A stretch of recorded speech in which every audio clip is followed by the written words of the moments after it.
তুমি শুধু খেয়াল রাখো লোকগুলো ঠিকঠাক অ্যানাউন্সমেন্ট যেন করে। অ্যানাউন্সমেন্ট না, অ্যানাউন্সমেন্ট।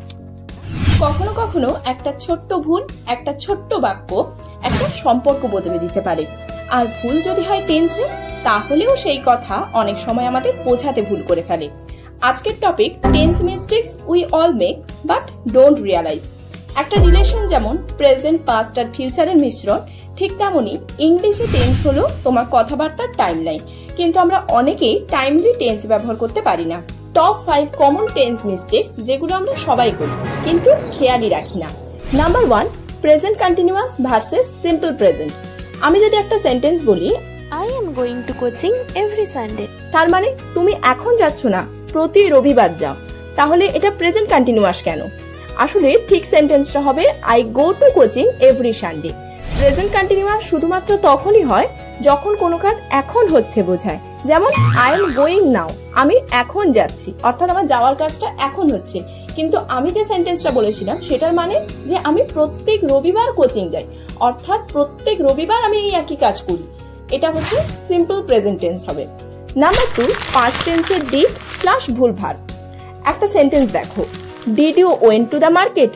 শুনলেই বুঝতে পারছো এখানে ভার্ব আর হেল্পিং ভার্ব দুটোই পাস্ট টেন্স। তাহলে ঠিকটা হবে did you go to the market. মনে রেখো ডিড থাকলে ভার্ব হবে বেস ফর্ম, অর্থাৎ প্রেজেন্ট ফর্ম। যেমন go, eat, sleep. Went, ate, slept এগুলো তো ভার্বের পাস্ট ফর্ম, তাই ডিড আর লাগবে না। নাম্বার 3 হচ্ছে প্রেজেন্ট পারফেক্ট প্লাস টাইম ওয়ার্ডস। একটা সেন্টেন্স দেখো, I have watched that movie yesterday. Yesterday মানে এখানে একটা নির্দিষ্ট সময় বোঝাচ্ছে, তাই সেক্ষেত্রে কিন্তু প্রেজেন্ট পারফেক্ট নয়। ঠিক সেন্টেন্স হবে I watched that movie yesterday. এখানে প্রেজেন্ট পারফেক্ট টেন্স তখনই ব্যবহার করতাম যদি সময়টা আমার স্পষ্ট থাকতো না, কিন্তু আমার তো এখানে সময়টা স্পষ্ট করে দিয়েছে ইয়েস্টারডে, তাই এক্ষেত্রে হবে সিম্পল পাস্ট টেন্স। এবার আমি একটা প্রেজেন্ট পারফেক্ট টেন্সের এক্সাম্পল বলি, I have watched it already. আমি এটা অলরেডি দেখে ফেলেছি, তার মানে কি কখন দেখেছি সেটা তো কোনো টাইম মেনশন করা নেই, তাই এক্ষেত্রে কিন্তু প্রেজেন্ট পারফেক্ট টেন্স হবে। নাম্বার 4, ফিউচার টেন্সে ঝামেলা। Tomorrow I will going to school. এখানে তো দেখছো যে দুটো ফিউচার মিশে গেছে, উইল আবার গোয়িং টু, দুটো তো আর একসঙ্গে হবে না। তাই I will go to school tomorrow অথবা I am going to school tomorrow.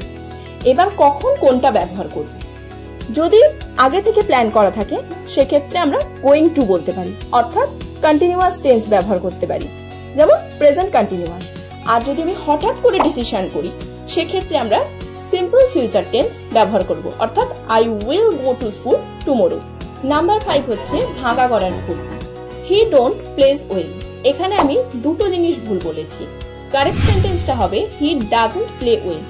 আমি টেন্স আলোচনা করার সময় বলেছিলাম যদি কোনো টেন্স প্রেজেন্ট ইনডেফিনাইটে থাকে এবং সাবজেক্ট যদি থার্ড পারসন সিঙ্গুলার ফর্মে হয় সেক্ষেত্রে ভার্বের শেষে এস বা ইএস যোগ করতে হয়, কিন্তু ডাজন্ট থাকলে ভার্ব বিকামস বেস এগেন, অর্থাৎ এখানে ডু এর শেষেই তো আমি ইএস যোগ করে দিয়েছি তাই ডাজ হয়ে গেছে, তাই মেন ভার্বটা বেস ফর্মেই বসে যাবে। গ্রামার ভুল মানে শুধু মার্কস কাটা না, এটা অনেক সময় তোমার বলা কথার মূল্য কমিয়ে দেয়। তুমি যদি বলো আই এম নিউ দিস, তাহলে কেউ কেউ ভাবে তুমি তো জানোই না।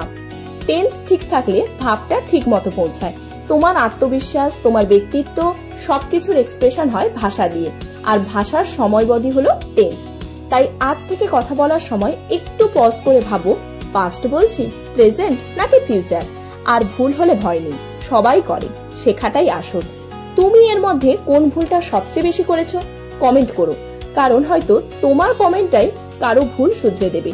টেন্স ঠিক থাকলে সেন্স ঠিক থাকে।